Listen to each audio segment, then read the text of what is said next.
Place à la lecture dans Il était une fois un livre. Voir la mer, donc il s'est fait nommer en Bretagne, il était l'instituteur de Sars. Avec Nathalie Ramage sur Fréquence 8. Bonjour à tous et à toutes. Cette semaine, Il était une fois un livre retrouve Lionel Davoust pour venir nous présenter le 4e tome de sa grande saga Les Dieux sauvages, édité chez Critique. Bonjour Lionel. Bonjour Nathalie. Donc, 4e émission, 4e tome de cette grande saga, qui était prévu au départ 3, une trilogie. Oui, c'était censé être une trilogie à la base, et puis l'histoire a imprimé sa propre dynamique d'une manière que je n'avais pas tout à fait prévue. Parce que là, le 4 est bouclé, et il y en a encore un 5e. Il y a un 5e, et là, ce sera le dernier. Ce sera le dernier, oui. Le 4 est assez volumineux, c'est des gros bouquins. C'était aussi parce que l'histoire, j'ai toujours su où est-ce qu'elle allait, j'ai toujours su quelle était sa dynamique. Après, elle m'a montré quelques chemins de traverse que j'avais pas imaginé, d'autres raccourcis, enfin, elle a imprimé vraiment sa propre structure, mais je sais où je vais et je veux pas tirer à la ligne, c'est-à-dire aller plus loin ou délayer, quoi. Le 4e est assez gros. C'était aussi une manière pour moi de terminer un moment fort pour être sûr que le 5e, qui promet quand même d'être encore un gros bouquin, mais que le 5e soit le dernier. D'accord, oui, parce que le 4e, alors j'ai compté, on est rendu à 2850 pages. Ah, vous avez fait le calcul. Je me demandais l'autre jour d'ailleurs. C'est drôle, moi quand j'avais 20 ans, j'écrivais des nouvelles et j'avais absolument aucune idée de quelle était la technique du roman derrière. Alors bon, j'ai appris au fur et à mesure. Vous l'avez bien intégré, la technique. C'est forcé de constater que apparemment oui, mais c'est drôle. Si on m'avait dit à 15-20 ans que j'écrirais, que je n'aurais pas fini une histoire à 2850 pages, j'aurais l'impression qu'on parlerait pas de moi en fait. Oui, je me suis dit, mais c'est... Et puis alors, c'est très très étonnant comment on peut, au bout du 4e tome, arriver toujours à avoir des rebondissements, des surprises, parce que le 4e recèle quand même quelques surprises, et d'y avoir encore un 5e derrière. On me dit, mais comment vous faites? Vous êtes branché direct, vous avez un canal d'inspiration qui est... Ça serait bien si c'était ça. J'ai plutôt au contraire besoin de beaucoup de travail justement pour arriver à mettre mon intellect de côté et à arriver à ne pas me mettre en travers de mon propre chemin. Non, globalement, je savais quelle était la dynamique de cette histoire, où est-ce qu'elle allait et de quoi je voulais parler. Je sais exactement, et d'ailleurs j'aurais probablement pu l'écrire dès le début, je sais exactement comment tout se termine à la fin du 5, à la fin de l'histoire qui a toujours été prévue. Je suis toujours sur cette fin-là. Mais bon, l'histoire m'a révélé donc justement des chemins qui vont finalement me permettre d'y arriver de manière encore plus, enfin en tout cas j'espère par rapport à ce que moi j'avais prévu, de manière encore plus sympa que ce que j'avais prévu à l'origine. Donc il y a un certain nombre, en fait moi je structure beaucoup mes histoires à l'avance, c'est-à-dire je peux pas écrire en me disant j'ai 3 personnages dans un bateau, on va voir ce qui se passe. J'ai besoin de savoir où je vais, parce que j'ai besoin de savoir quel est le projet que j'ai envie de servir, en fait. Et surtout, à quoi ça va servir, tout ça, quoi. Moi, quand j'étais ado, j'étais lecteur très, très, très, on va dire, poliment très exigeant, mais en gros, je me lassais extrêmement vite. Donc, si on m'alpaguait pas, et si, en gros, l'auteur me disait pas, regarde, ça va être bien pour telle et telle raison, et on va quelque part avec tout ça, m'intéressait pas. Donc il y a toujours ça derrière moi je pense qu'il y a toujours l'ado de 15 ans qui me tape sur l'épaule en disant dis, on s'emmerde pas. Donc j'ai besoin de savoir en gros à quoi bon tout ça en fait. Donc c'est pour ça que je structure beaucoup à l'avance en plaçant mes mines aussi et mes coups de théâtre. Alors, cette fin que vous avez, là où vous me dites, vous savez très bien où vous allez, cette fin, c'est la même que celle que vous aviez quand vous avez commencé le tout premier. Absolument. C'est parce qu'il y a cette fin que j'ai eu envie d'écrire tout le projet.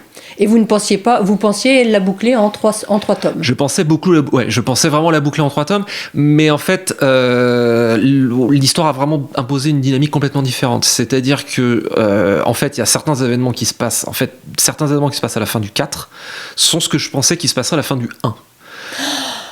Alors, ça ne veut pas dire qu'il y en aura, donc si je sais compter 12, mais c'est que, en fait, tout ce qui était originellement mon volume 2 et un bout de mon volume 3, vraiment d'origine, à l'époque où en plus il n'y avait même pas ces titres-là, ça saute. C'est parce que ça, finalement, c'est pas le projet. Je me suis rendu compte de ça en cours de route aussi, quoi. Et donc, j'ai beau structurer, c'est un peu comme, je crois que j'ai déjà utilisé cette image quand on s'est vu. C'est un peu comme si j'étais un randonneur pas forcément très bien préparé, c'est-à-dire que je me suis pas rendu compte que ma carte d'état-major elle avait 30 ans et que donc depuis il y a des chemins qui ont été barrés, que depuis on a tracé une vallée à un endroit et que je suis parti en tongs et en Bermuda et que pour une rando de 3 mois.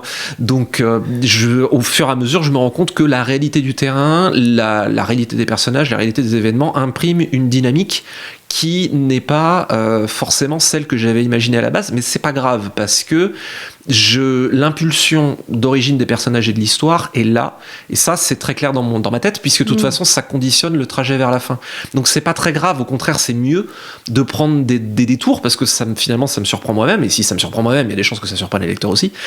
Et aussi, au fur et à mesure de l'écriture, l'histoire, les personnages et l'univers imposent et révèlent leur propre logique d'une manière qui était pas forcément celle que j'avais imaginée. Alors vous parlez d'être branché sur quelque chose. Je pense que surtout l'important c'est d'être attentif à ce que son histoire et ses personnages disent et veulent être en sous-main, que ça vienne de l'inconscient ou d'autres choses, et d'être attentif à ça, et justement d'essayer d'avoir une espèce d'équilibre et de coopération et de collaboration entre voilà le tour que prennent l'histoire, les personnages, et voilà la logique qui s'impose, avec laquelle je coopère, mais qui est un peu quand même en partie, je suis un peu ce que l'histoire me dit, et en même temps mon plan en me disant les enfants, on va à tel endroit, quoi. C'est bon, ok, on va faire un détour de 3 km, et en fait finalement il y a un pont qui est arrivé là depuis le dernier moment, donc on n'a pas besoin de se taper un autre détour.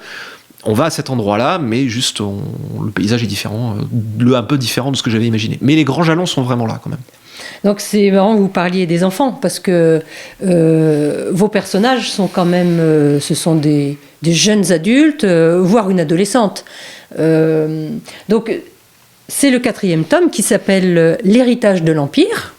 Donc le premier c'était La messagère du ciel, le deuxième Le verrou du fleuve, le troisième La fureur de la terre. D'ailleurs, je rappelle au passage que vous avez reçu le prix El-Bakin, meilleur roman de fantasy français, c'est ça, pour le premier francophone, ouais. Pour le premier tome. Tout à fait. Donc je me dis, moi qui ne lisais pas de fantasy auparavant, commencer par le prix El-Bakin, je pense que je me suis pas trop trompée.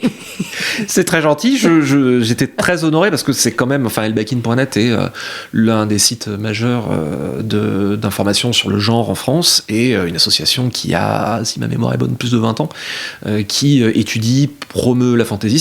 C'est une structure associative, mais c'est des spécialistes puisqu'ils ont participé, une grande partie de l'équipe a participé au dictionnaire de la fantasy dirigé par Anne Besson, qui est universitaire, professeur de lettres et agrégé, si ma mémoire est bonne. Je suis navré si je fais une erreur et qu'elle m'écoute, mais en tout cas c'est tout ça pour dire que c'est une des plus grandes sommités du genre en France sur la fantasy. Elle a dirigé un ouvrage, et énormément de membres d'El-Bakin ont été contributeurs à cet ouvrage qui est très sérieux, qui était paru aux éditions Vendémiaire. Donc c'est un prix de référence, quoi. Je suis mal placé pour dire oui, mais en tout cas c'est un très grand honneur.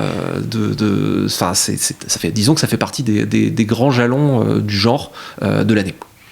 Disons que quand on écrit de la fantaisie comme vous le faites, et qu'on a reçu un jour le prix El-Bakin, c'est la reconnaissance de ses pairs, quoi. Tout à fait. Et non seulement des pairs, mais aussi de gens qui restent... Des spécialistes, je veux dire. Qui sont spécialistes, mais et pour moi, c'est très précieux aussi, c'est des gens qui restent attachés à l'enthousiasme du genre. C'est-à-dire que c'est des spécialistes, mais ça n'est pas que des spécialistes, justement. Ça reste avant tout des lecteurs et des lectrices qui ont l'envie, l'enthousiasme du genre et de lire des bonnes histoires.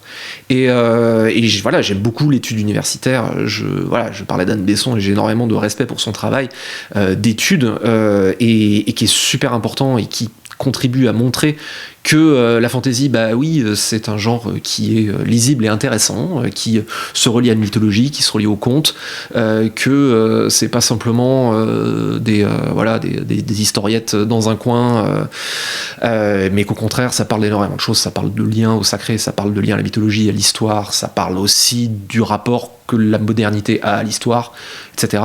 Mais voilà, donc Elbakin, il y a l'aspect vraiment des spécialistes, mais il garde, comme Anne Besson d'ailleurs aussi, mais il garde vraiment l'enthousiasme vis-à-vis du genre. Et moi, c'est un équilibre que j'aime beaucoup parce que j'ai l'ambition d'essayer de raconter des histoires qui puissent parler au plus grand nombre, qui puissent plaire aux spécialistes parce que je suis dans le genre et j'aime le genre, mais qui en même temps puisse être pris par quelqu'un qui a jamais lu de fantasy, que ça puisse être ton premier bouquin et qui passe un bon moment. C'est ça, oui. En fait, ce sont des... Alors, si on aime se faire balader, je veux dire, mais dans le bon sens du terme, effectivement, la fantasy, c'est vraiment un univers... Alors, c'est un univers bien à part, mais ça reste des histoires qu'on raconte, quoi. Enfin, c'est... Ah mais complètement, c'est rigolo que vous parlez de balade parce que la balade la plus la balade la plus célèbre du genre, c'est le Seigneur des Anneaux. C'est une grande balade, quelque part. Mais et c'est pas du tout. Alors je suis un peu facétieux, mais c'est pas du tout négatif de dire ça. Le motif de la balade, à la base, c'est le motif de la quête dans la mythologie, puisque la quête à l'origine consiste à sortir de chez soi pour aller chercher quelque chose, apprendre quelque chose, accomplir quelque chose, peut-être sauver son monde, au moins symboliquement, et puis apprendre et revenir changer de manière très globale. En fait, comme un parcours initiatique, quoi. Complètement. Alors la fantaisie n'est pas de la mythologie, la fantaisie est fille de la mythologie du conte, c'est un genre qui est résolument moderne, mais qui a ses racines là-dedans. Et oui, l'initiation, l'aspect initiatique est très important dans le genre. Tous les genres n'en font pas, ne traite pas cet aspect-là, mais à la base, dans le motif de la quête, qui est qui est plus ancien que le genre, mais qui est vraiment substantiel du genre, encore une fois, toute la fantaisie n'en fait pas, mais il y en a quand même énormément. La quête, avant tout, compte peut-être encore davantage parce les effets qu'elle a sur les personnages que par l'objet de la quête en lui-même.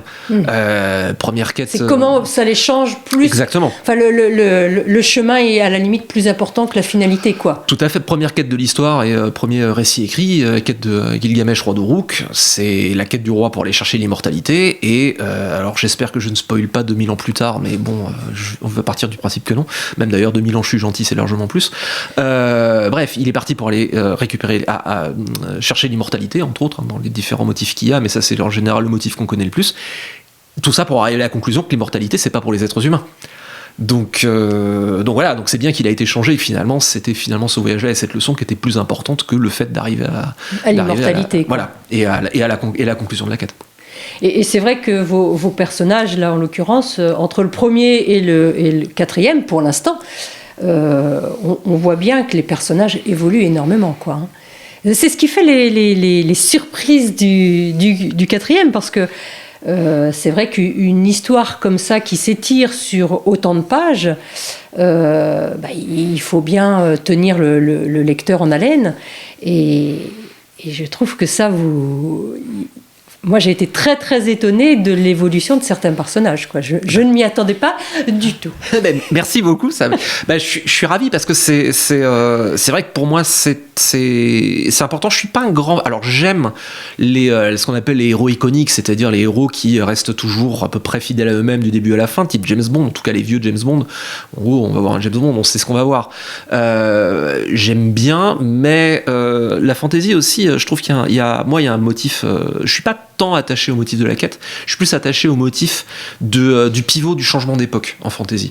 En général, la fantasy, notamment racontant des sagas, donc épiques avec des milliers de pages, raconte souvent une époque charnière, souvent un changement d'époque, quelque chose qui fait que le monde doit changer d'une manière ou d'une autre, et en fait c'est la manière dont ce changement va se passer qui c'est pour ça que des fois on entend dire que la fantasy est un genre conservateur, et ça c'est complètement stupide. Le Seigneur des Anneaux, à commencer par là, c'est l'histoire d'un changement d'air. On ne peut plus revenir en arrière après le Seigneur des Anneaux, le monde ne peut plus revenir en arrière, et Frodo, Sam, Bilbo, tous ceux qui ont porté l'anneau ne peuvent plus non plus revenir en arrière, c'est pour ça qu'ils partent. Et qui quittent le monde parce qu'ils n'appartiennent plus à ce monde-là et la quête les a changés. Bref, ce pivot, cette époque charnière de l'histoire est pour moi quelque chose que je trouve extrêmement intéressant, parce que ça permet de voir comment est-ce que l'histoire et comment est-ce que le monde change de l'intérieur, plutôt que de voir ce que le mythe en a gardé. Alors c'est rigolo aussi de voir ce que le mythe en a gardé par rapport aux événements. C'est un jeu aussi qui est dans les Dieux Sauvages où de temps en temps on a quelques flash forward, c'est-à-dire quelques extraits de récits qui vont arriver plus tard, qui ont, disons, on va dire des fois une vision assez créative des événements quand on y assiste à travers l'histoire à proprement parler. Mais donc face à des choses qui sont potentiellement cataclysmiques et potentiellement d'envergure, je pense qu'il est difficile si le monde change, les gens sont obligés de changer aussi, ou au moins d'être ébranlés dans ce qu'ils sont. De toute façon, s'il ne change pas, il y a de fortes chances pour qu'il reste, pour qu'il ne passe pas justement le changement, quoi. C'est où on change, où on y reste, quoi. C'est quand même un peu ça, quoi.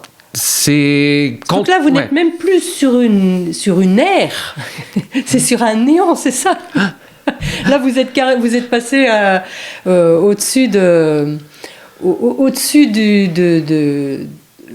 une ère, c'est combien de centaines d'années J'ai été biologiste il y a très longtemps, je devrais savoir ça. J'avoue que j'ai oublié. Je crois qu'un néon c'est 20 000 ans, il me semble. C'est encore au-dessus de l'air, quoi. Enfin, ouais. Donc là, on est même à un passage de néon, finalement. Donc, tout ça, en fait, c'est rigolo parce que ça fait partie des joies et des amusements aussi de la forme écrite, qui est que je donne volontairement je donne très peu de repères temporels, ni de repères géographiques en termes de distance dans les Dieux Sauvages, et c'est complètement volontaire de ma part, parce que on est dans un monde qui est médiéval, en tout cas qui en a l'air, et les distances et le rapport à la distance et le rapport au temps étaient extrêmement différents à l'époque. Et le rapport à la distance et rapport au temps, c'est comme, je vais être facétieux, c'est comme la différence d'habiter en Bretagne et d'habiter à Paris. C'est quand vous habitez en Bretagne et que vous devez aller quelque part, en général, vous dites c'est à 50 km. Quand vous habitez à Paris et que vous voulez prendre la voiture, vous dites c'est à 2 heures. Et on n'a pas les mêmes références. 2 heures, ça peut être 3 km à Paris. Donc c'est un peu la même chose dans le monde médiéval, où le rapport à l'espace et au temps était très différent et était presque, par certains côtés, fantastique et fantasmé. Aller au village d'à côté, qui était peut-être à 50 km, il y avait beaucoup de gens qui n'allaient jamais à cette distance-là. Donc, Ou c'était à 3 jours de marche. Ou c'était à 3 jours de marche. Si vous avez un cheval, déjà, c'était déjà le marque de quelque chose. Puis il fallait avoir une raison d'aller là-bas aussi. Donc il y a un rapport à l'espace et au temps qui est presque, je trouve, fantasmatique. En tout cas pour nous qui sommes modernes et qui avons des GPS, tous des GPS dans notre poche. Donc c'est en fait j'ai mes chronologies, mais ce que je voulais dans cette série, c'est vraiment donner le moins possible de rapports réels, pour ne pas désenchanter le rapport au temps et le rapport à la géographie qu'on a à cette époque-là. Parce que ce qui est important, c'est pas qu'on sache qu'il y a tant de kilomètres entre tel endroit et tel endroit, c'est quel effet ça fait pour les gens, en fait. Et qu'est-ce que ça représente pour eux. Et selon la classe sociale à laquelle vous appartenez, déjà, c'est extrêmement différent. Et voilà, donc en fait, finalement, je suis content que vous disiez ça. En fait, c'est peut-être un changement d'éon, mais en réalité, je pense que j'ai pas encore, parce que le 5e va être sur une temporalité qui est plus étirée, mais en gros, si toute la saga Les Dieux Sauvages dure 3 ans en temps réel de récit, ça va être le bout du monde. Et en fait, c'est très ramassé par rapport à. Mais du coup, je suis content qu'il y ait cette espèce de sensation d'ampleur parce que c'était vraiment ce que je visais. Bon, c'est réussi. Merci. Et donc, ce sera le mot de la fin pour aujourd'hui. On va rester là pour cette première présentation. On a toute la semaine de toute façon pour venir creuser un petit peu cette histoire. Et en attendant, je vous dis à demain. À demain. Lionel Davoust, l'héritage de l'Empire. Myriane. Elle envisagea un moment de déplacer son quartier général, mais la première étape, avec son accès sur l'arrière, était idéalement agencée pour réparer Invincible et lui ménageait en outre un terrain d'entraînement isolé. Surtout, Maragall avait raison. Une telle décision accréditerait la thèse que la messagère du ciel cachait un sacrilège. Or, le courage de l'armée rovélienne et sa cohésion face aux Ascalites ne reposaient que sur sa foi en elle. Que cette passion l'ait toujours mise mal à l'aise n'entrait pas en ligne de compte. Lors du siège, celle-ci avait permis à la population du verrou du fleuve de repousser les limites de l'endurance et de la combativité face à la maladie, à l'épouvante et à la mort. On avait besoin d'elle dans le rôle qu'on lui avait attribué. Elle se contenta donc de poster davantage de gardes en amont de ruelles qui longeaient le mur périphérique de l'Oered, de manière à écarter les oreilles et les yeux indiscrets. Tout le paradoxe de sa situation lui apparaissait tandis qu'elle arpentait l'auberge chichement éclairée comme une fille de salle en quête de caisse ou de tabouret qui aurait survécu aux réquisitions. Tous en Rovelle, du moins ceux qui croyaient en elle, se considérait à son service. Mais c'était elle la servante, en réalité. Myriane savait à présent qu'elle ne reculerait devant aucun sacrifice, aucun mensonge même, pourvu que les gens conservent la volonté de survivre. L'humble tâche de réunir des sièges pour tout le monde apaisa un peu ses scrupules. De toute manière, il fallait quitter l'Oered au plus vite. L'incident avec les enfants aiguisait encore l'urgence qui planait sur eux. Il allait falloir prendre des décisions difficiles. Si un calme temporaire était revenu sur la ville-province, si presque tous les moines de fer avaient péri lors des premières offensives ascalites, il demeurait des instances cléricales restées tapies jusque-là. Les chasseurs de vérité. La jeune femme se figea au moment de retourner un vieux baquet pour s'assurer qu'il n'avait pas servi de pot de chambre à un vagabond. « Je suis folle », songea-t-elle. « Avant même d'envisager de courir après Ganer, il me faut passer sur le corps d'Arcy. Et comment vais-je réussir à faire ça? Ce n'est pas un spectre armuré ordinaire. » Et pourtant, en elle grondait une sombre détermination. Une pulsion de vengeance, l'impératif d'une nécessité. Le regard dans le vide, elle plaqua machinalement la main sous sa gorge, tandis que le souvenir d'une flèche d'agonie s'enfonçait dans sa poitrine. Elle ne gardait pourtant aucune cicatrice. Son corps arborait seulement les piqûres cendreuses des prises vitales qui guérissaient davantage à chaque jour passé sans employer l'armure. Peut-être que si sa chair avait porté une marque hideuse de son ordalie, elle aurait su mieux l'appréhender. Mais même sa peur demeurait assourdie. Peut-être balayée par la mort ou bien vécue avec une telle intensité lors du siège qu'elle y était devenue insensible. Son habituelle intuition s'était étouffée également. Cela la rendait mélancolique, comme si son dernier lien avec la forêt, son passé merveilleusement ignorant des enjeux du monde, se fondait à l'oubli. Myriane secoua la tête et constata avec soulagement que le baquet était vide. Elle le coinça sous son bras et souleva une chaise au dossier défoncé qu'elle avait déniché dans le grenier pour redescendre dans la salle commune. Elle installa sa moisson de siège avec les autres, en demi-cercle autour de l'âtre où un feu de tourbe importé de Belnassi brûlait péniblement. Les odeurs de moisie de l'auberge se couvraient des fluves qui la ramenaient à sa vie de serve. De la cave s'élevaient des martèlements métalliques et des craquements humides qu'elle préférait ne pas identifier. Néhir avait commencé à dépecer le père de Chainsen sans perdre un instant, Wulfgar, se rappela-t-elle, pour réparer Invincible. Quelque part dans les étages, l'adolescente expérimentait le concept de bain. Quant à Maragal, il était parti chercher Léopold, le prince et la duchesse. Pour un rare moment, la messagère du ciel se retrouvait seule, suspendue dans l'œil d'une anomalie, avant de proposer une stratégie et que l'enfer ne se déchaîne à nouveau. Place à la lecture dans Il était une fois un livre. Voir la mère, donc il s'est fait nommer en Bretagne, il était l'instituteur de Sarzeau. Avec Nathalie Ramage sur Fréquence 8.